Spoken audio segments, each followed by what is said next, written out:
Olá, igreja, que Deus abençoe sua vida mais uma vez. Hoje nós estamos aqui no capítulo de número 2 da nossa leitura comunitária.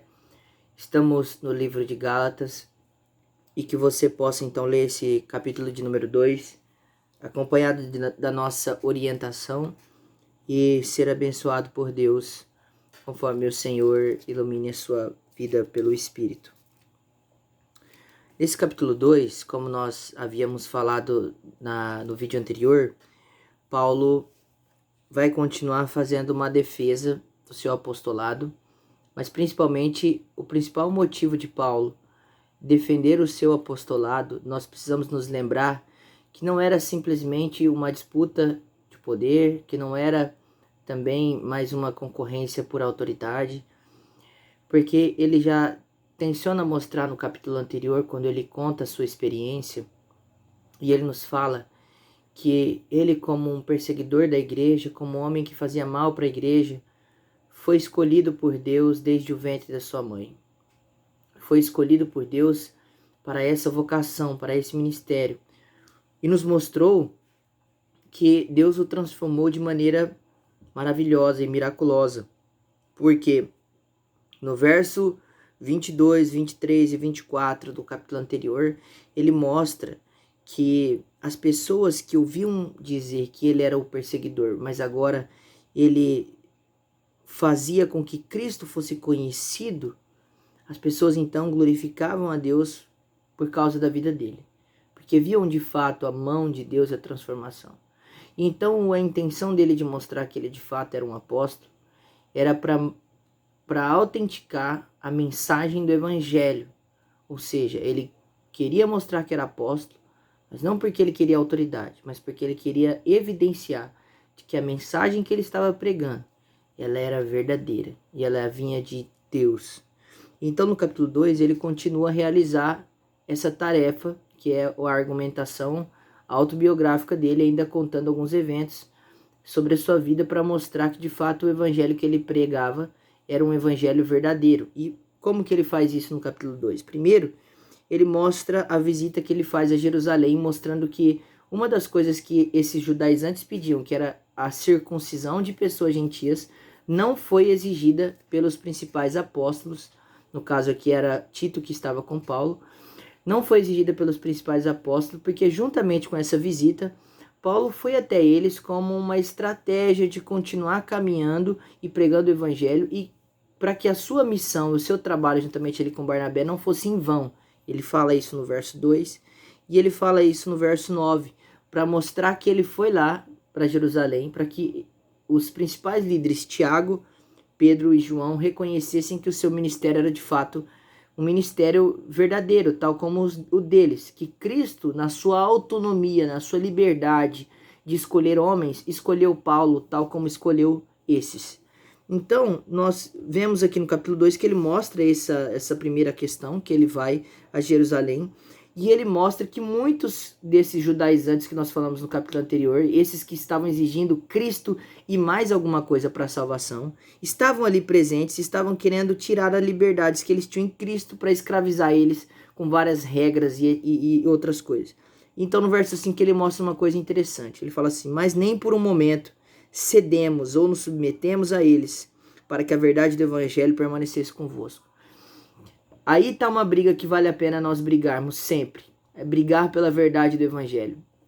Porque o evangelho, ele é precioso demais. Nós não podemos permitir que a verdade do evangelho, de que Cristo é aquele que nos salva de maneira exclusiva, total e poderosa, sem que nós tenhamos feito qualquer coisa, mas ele fez tudo.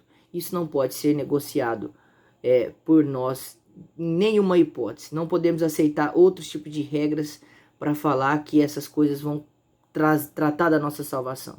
Nós podemos falar que qualquer promessa ou qualquer orientação que venha para nós, dizendo que para eu ser salvo eu preciso crer em Cristo e realizar mais algumas obras e fazer mais algumas outras coisas para complementar a minha salvação, eu devo considerar isso, como Paulo disse, anátema, que seja amaldiçoado esse tipo de mensagem. Porque as nossas obras não são para a nossa salvação, elas são para a nossa santificação e para a adoração a Deus.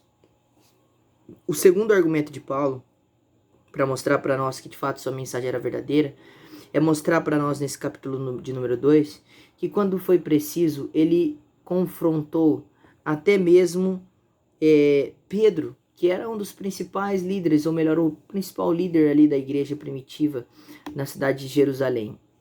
E quando nós vemos esse relato, está aí do verso 11 até o verso 14, ele mostra que Pedro teve um comportamento hipócrita, porque quando ele estava com os gentios, ele estava ali comendo com os gentios e vivendo como se ele fosse um gentio. Mas quando chegou os judaizantes, ele temeu esses homens que achavam ruim a maneira como os gentios viviam e não imitando os judeus. E então ele tem um comportamento hipócrita, porque agora ele se afasta dos gentios para ficar perto dos judeus. E aí Paulo confronta ele e fala para ele que aquele comportamento não procedia da verdade. Então depois disso, logo em seguida, nós temos Paulo falando, depois de mostrar esse relato, fala para essa igreja duas doutrinas importantes, que é a doutrina da justificação pela fé e a doutrina da união com Cristo. A doutrina da justificação pela fé é que nós fomos justificados por Deus pela fé em Cristo somente, como nós já falamos no vídeo anterior, mostrando para nós que nós fomos aceitos e fomos perdoados e justificados por Deus dos nossos pecados pela fé que nós temos em Cristo, que morreu a nossa morte de maneira perfeita e que viveu uma vida perfeita e transferiu para nós, na nossa conta, a sua vida de obediência.